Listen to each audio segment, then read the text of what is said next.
কর্মসূত্রে বাড়ি থেকে অনেকটা দূরে থাকার জন্য আমরা বিশেষ বিশেষ দিনগুলো বন্ধুদের সাথে উদযাপিত করতে পারি না, কারণ সারা বছর বাইরেই থাকতে হয়।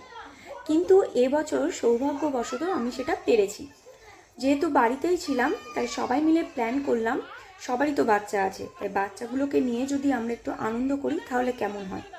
তাই 24শে ডিসেম্বর রাত্রিবেলায় আমরা সবাই মিলে একসাথে হয়ে বাচ্চাগুলোকে নিয়ে একটুখানি সেলিব্রেট করেছিলাম।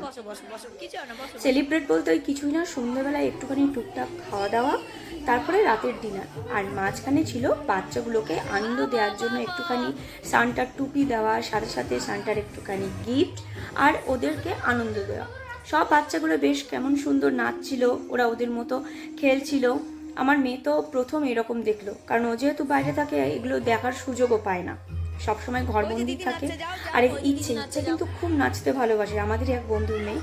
এখানে ছিল ইচ্ছে, অলি, মিঠাই আর ইহু। তো সবাই আমাদের বন্ধুদের মেয়ে, পাড়ার আমরা একই বউ, একই পাড়ার বন্ধু, আর সবাই আমাদের এরা বাচ্চা। তো বাড়ির বড়োদেরকে দিয়ে একটুখানি ওদেরকে গিফট দেওয়া করিয়েছিলাম, যাতে ওরা খুব খুশি হয়। যেহেতু 24শে ডিসেম্বর, পরের দিনই 25শে ডিসেম্বর, তো ওরা সান্টার গিফট পেয়ে খুব খুশি হয়েছিল প্রত্যেকেই। আর সাথে একটুখানি কেক কাটারও ব্যবস্থা করেছিলাম। ওরা তো গিফট পেয়ে খুব খুশি, এ বলছে আমাকে দাও, ও বলছে আমাকে দাও।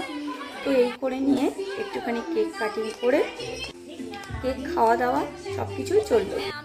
আর গিফট পেয়ে ওরা কিন্তু বেজায় খুশি, সবাই সবার গিফট খুলতে ব্যস্ত। মিঠাই এখানে দেখো, ও তো প্রথম ভাবছে কি আছে, কারণ এরকমও প্রথমই দেখলো। সবাই সবার গিফট পেয়ে বেজায় খুশি, কেউ কালার করছে, সবাই সবার জিনিসপত্র নিয়ে গিফটগুলোকে নিয়ে কালার করছিল, খেলছিল। আমাদের বেশ ভালোই লাগছিল, বাচ্চাগুলো আনন্দ পেলে তো আমাদের আনন্দ, ওদেরকে আনন্দ দেওয়াই আমাদের মূল উদ্দেশ্য। ভালোভাবেই কাটিয়েছি। এরপর শেষে ছিল আমাদের একটুখানি গল্প, রান্না করতে করতে আমরা সবাই বসে বসে গল্প করছিলাম, এই যে আমরা সব বন্ধু। আবার কবে দেখা হবে ঠিক নেই, কিন্তু সেলিব্রেট খুব ভালো হলো। আর রাত্রিবেলায় ডিনারে ছিল মাটন আর ভাত, আর অন্য কিছু না, সবাই মিলে আনন্দ করে ভাগ করে খাওয়াটাই হচ্ছে আনন্দ। তো 24শে ডিসেম্বর 2024 খুব ভালো কেটেছে, এভাবেই যেন প্রত্যেক বছর আমরা করতে পারি।